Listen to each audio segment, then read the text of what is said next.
Hi friend, welcome back to my channel. I've got 20 products in total, 3 that I'm decluttering, 17 that I've used up. So let's go ahead and just talk about those declutter items, get them out of the way. So for decluttering items, there are 2 brushes that I am saying goodbye to. I am relatively what I consider ruthless about brushes. I tend to just really scrutinize our brushes a lot, and these 2 just don't really do anything for me. This one is from e.l.f. It's their liquid blush brush. This has a really dense application, and I personally would prefer to use a stipple brush for cream and liquid products. So I just don't really like the application with this. And that's kind of the issue that I have with this Real Techniques 258. They call it a flat contour brush. It also is a relatively dense brush, and I just don't like the shape of it. I don't think it blends product into my personal preferences. So for that reason, these bulky face brushes are being kicked out. I've also got a complexion product that I just do not love. It's the Milani Conceal and Perfect. It's the 2-in-1 foundation and concealer. This is in 00A Porcelain. The color match for this is okay. I definitely need to lighten it once it's on my face. It can look a little bit dark if I don't do that, but it's just heavy. I feel like it sort of sinks into the lines around my mouth. I'm a very animated person. I talk a lot throughout the day, and I feel like there was always like those impression points over the course of a day that weren't very attractive. Same thing up here for me, and it just overall felt heavy. I'm somebody who errs more on the light to like maybe medium coverage, but more so a light covering. I'm really just looking to even my skin tone, but not do much more than that. And this I feel like doesn't really align with my personal preferences. So because I have so many face complexion products, there's no need to keep this around and sort of force myself to use it. All right, now that the declutters are out of the way, let's talk about things I've used up. As always, big category is mascara. So I have the 2 primer mascaras that I use. I have my old favorite, the Sephora Lash Craft Lash Primer, which has since been discontinued. When they were doing that, they clearanced them down to $4 or $5. So I had bought a bunch, and I'm sort of just ping-ponging between these 2. I really, right now, I'm very obsessed with this one. It's the Lash Princess Essence Mascara Primer. So good. It's just like the Lash Princess mascara, but it does a nice job just giving my lashes a bit more base. I appreciate how many lashes I have. I like the length of them, but I'd prefer to have less of a wispy lash look and more of like a thicker lash band. So this gets me that. This used to, but this is no longer in effect. So I'm highly recommending this. If you're looking for the same thing that I just described to you, this is perfect for that, and it's super cheap. Sticking with Essence, we've got a few more, one of which is also a Lash Princess, but this is the black brown shade. This is nice. This is probably my favorite of the Lash Princess ones. I really like that false lash effect. I also, this is a very specific thing that I appreciate. I do like the rubberized like detail here. It just makes it easy to open. I like holding on to it when I'm applying it. It's a great mascara, and as whether it's black or brown, it's a nice shade for me. I do enjoy it. And then not from the Lash Princess line, I have this one. It's the Lash Without Limits. It's their Extreme Lengthening and Volume Mascara.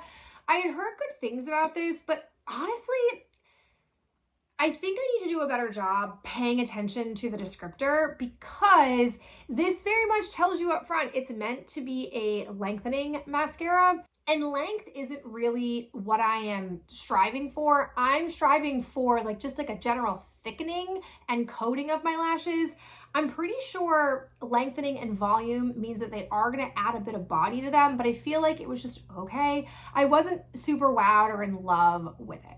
Then I've got 2 from the I Heart Extreme line.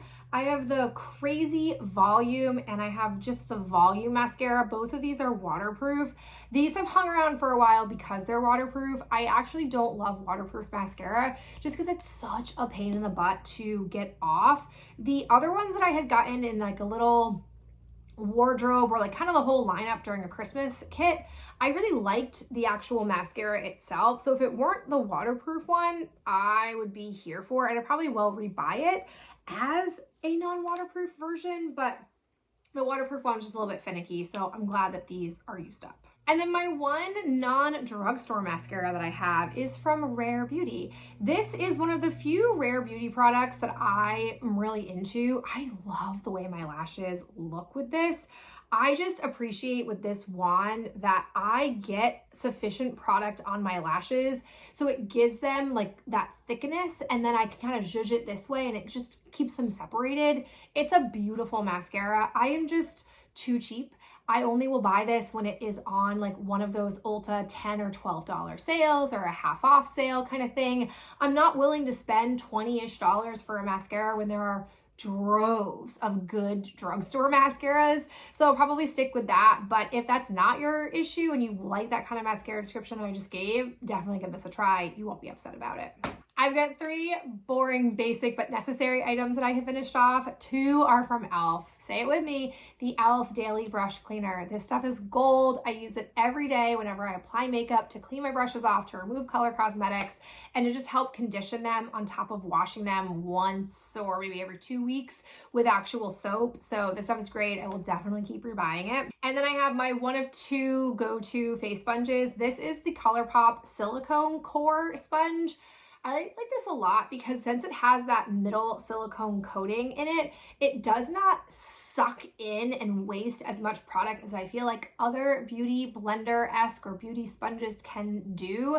This is good. It lasts a long time. So whenever I place a ColourPop order, I tend to, since I don't place them very often, I tend to just add a 2-pack of these in there so that I always have it on hand. I have 2 complexion products that I have finished off. First was a sample and it was very much a dud. It's the Vegan Beauty Good Apple. This had like a real craze when it first hit.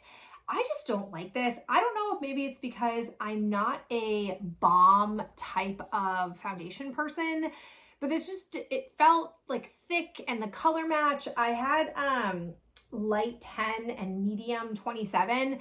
Neither one was super great. I blended them together and it like was just okay. I just wasn't here for it, would not be buying it. But I do have one product that I am just obsessed with. It's what I have on my face right now. It's the L'Oreal True Match Nude Hyaluronic Tinted Serum. This is in 0.5-2, very light. Oh, this is my second bottle of this stuff. Let me just take you on a journey with me. When this first dropped, I got it because it was getting a lot of buzz. And this was, I don't know, maybe years ago at this point, and I loved it. Packaging, it's kind of just okay. It looks like I've got product left in there, but when I used my beauty spatula, I was really having to do some scraping. This pump thing is just so-so. I don't love that, but it doesn't deter me enough from it because it hits on what I'm looking for. It's one, a nice color match. That's not always the case. I feel like L'Oreal tends to be a company that I can go to and get a light enough, appropriate tone for my face shade without mixing it. Appreciate that so much. But then also, it really just evens my complexion. It allows my freckles to still shine through, but it kind of takes my skin and neutralizes it. And I love that, and I appreciate that, and it's so lovely. And I remember using it up really fast the first time I had it and wanting to rebuy it, but telling myself like, no, no, no. And then it's never fallen off my radar. It's very easy in all the consumption that I do of makeup that I can love something, and because I'm not allowed to buy it because I need to use other things, forget about it. That has never been the case with this. And then I got worried that maybe I was holding it to a standard that didn't really exist. Like maybe it was all in my imagination. So I finally had like a series of coupons from CVS, and I just was jonesing to have something that didn't require me to mix. A lot of what I have in my collection right now, I need to lighten for some various reason.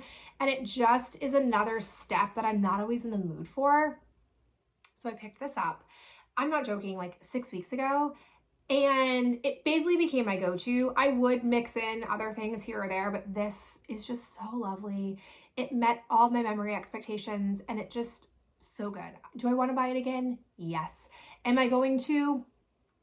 Not at this very moment. I'm going to try really hard to use something else up in my collection and then purchase this, but we'll see. I mean, if you can find a color match and you're looking for something that's just going to even your complexion and just give you a general neutral base to work with, this is what you need. I really, truly, I think at the drugstore, L'Oreal is probably my favorite. Again, it's easy to find a color match. It's really important and kind of rare for me. And I just think that they have a whole investment in any kind of complexion product that you're looking for. You want light coverage? Hi, here it is. You want something that's matte? Hi, here it is. You want something that's more of a semi-matte? Like, they've just got such a deep offering, and they are pricey if you buy them without any kind of coupon or sale, but they are good. They are truly, truly good. We've got what's gonna feel like a really high amount, and it's kind of skewed that I have 3 of these in one of these videos, but I have 3 lip balms that I have finished off. Here's where we're at. They do not happen quickly, but I do technically have 3 lip balm products always in play. Really, it's 4. And this, as I'm telling you, feels like a omission that you might judge me for, but I can defend it. Let's talk about it. So I have a lip balm that sits in my car, because I tend to, whenever I am driving or like getting in the car, I just tend to apply a lip balm frequently in there. Then I keep one at my desk at school because, again, lip products being there, I don't have to think about it. I don't carry a purse normally into where I work, so it's nice to have it handy there. And then I have 2 in my house. I have one on my nightstand, and then I have one on my makeup vanity. They are far enough apart that I would not want to stop one place or the other in those different routines. So I tend to have multiple ones going at any given time. The fact that they kind of all finished around the same time, 3 of them at least, is not normal, but here we are. So the first one that I have is from ColourPop. It's the really adorable honey Winnie the Pooh one that they did, shaped just like a little honey pot. This, oh my gosh. Smelling it now, because it's been long enough, I kind of miss it. But by the time I was done using this entire thing, I was really sick of this like honey. It's a really sweet honey scent, and it's heavily perfumed. Once it was on my lips, it would kind of fade away, but that initial application, this stuff definitely, it was really good that I brought this out, because a lot of times in the Disney collaborations, I found myself being like, I don't like a lot of the color cosmetic products in here, so I'm gonna be able to pass them over because I just can't justify buying it. But then the lip balm product, I was like, no, but this. And this reminded me that these can take a really long time to use. I'm currently using the one from the Beauty and the Beast collection that was rose shape. I don't like the rosy flavoring as much, but I do like their lip balms. I definitely would purchase again in the future. I just don't have a need. It was really good in that sense of, the first of my makeup routine is I tend to put perfume and lip balm on, and then by the time I'm done, that sort of dissipates and I'm ready for a lip gloss. That was great for that. It probably could have lasted longer than just applying makeup routine, but it was nice. The next one that I have, they're actually both from Laneige. This is the lip sleeping mask in the pink lemonade. Rare is it that I have a full size. I don't think I've ever purchased a big full size one like this. But for some reason, the pink lemonade like swirl and flavoring really sucked me in, and I immediately bought it, which is very rare for me. It's actually currently happening right now in real time. I'm really into the idea of the sherbet one that they've got out right now, because I also love that ice cream flavor. Is it technically ice cream? I don't know, but I like that flavor. And I'm trying hard not to buy it, because here's what I discovered. Even though I love the formulation, even though I love this product, I got super sick of this flavoring by the time I finished it. And it could be because I've never had a full size. So any of the times that I've had just like the spin-off flavors, it's always been in a sample or in like a holiday pack. So it's maybe half the size of this. So I've never hit that wall of like, oh, we're still here. And even with the original one, I've only ever had samples of it, or again, half sizes. So I'm not sure if I would feel that way for any of them, but you get 0.7 ounces, which is a lot of product. And so while I love it, and I definitely want another Laneige product back in my life for the lip sleeping mask, I think I'm gonna keep my eyes peeled for one of those sampler sets so that I can get sufficient variety and not get sick of a scent. But I'll tell you here, if that sherbet one goes on any kind of like sale out price, I'll probably buy it, even though it's full size and I'm gonna break all those rules, because that just has me really sucked in. So I don't know, that's what we're saying, but I do like it. The other one that I have is the Lip Glowy Balm. Y'all, this lasts for freaking ever. I tell you, literally in December, this was at my desk at school, and I was like, oh gosh, I feel like I'm having a hard time like getting product out of it. So I intentionally set it upright and made sure that it would always stay upright so the product could just naturally collect. Because there was just, I mean, I was past the air pocket, like having to really get product in there. For literal months, I said to myself, this is gonna be the last week I'm gonna use this. This is gonna be the last week, the last week, the last week. It was just Groundhog Day. Like I was continuously thinking that. It just went on for forever. And this is half the size of the actual lip sleeping mask. It's 0.35 ounces, but I swear to you, it lasts so long. Texturally, this is a bit different than the potted one, but I kind of would say that they had the same impact on my lips. They were very nourishing, very easy to wear and apply. So it's sort of just like what you prefer. If you're somebody who's like putting my finger into a pot, hard pass, go with this one. If you don't really care about that and you like the idea of double the size of product, go with the potted one. I probably won't buy this one again because I have so many other ones like the Summer Fridays ones to use up, but I liked it and I didn't get sick of the flavor of it, even though I had it for what truly felt like eons, but pretty good product overall. And it's a nice, it really is that like glossy texture that I like to have on my lips. All right, final two that we have. One is a brush, and you could be saying to yourself, how does one consider a brush used up? Let me explain. This is my e.l.f. domed stipple. This has had an interesting journey with me in that I was very upset when e.l.f. discontinued their original stipple brush that I have two of. And I routinely use both of them in my routine. I would use one for my like bronzer contour and one for my liquid or cream blush. But I finally was like, well, that one's gone. I'm gonna have to confront this when eventually those give out. So I came across their new version, which is the Dome Stipple Brush, and I bought it begrudgingly and then didn't really use it. And then I finally was like, you know what? Let me just try it. Let me just see what it's all about.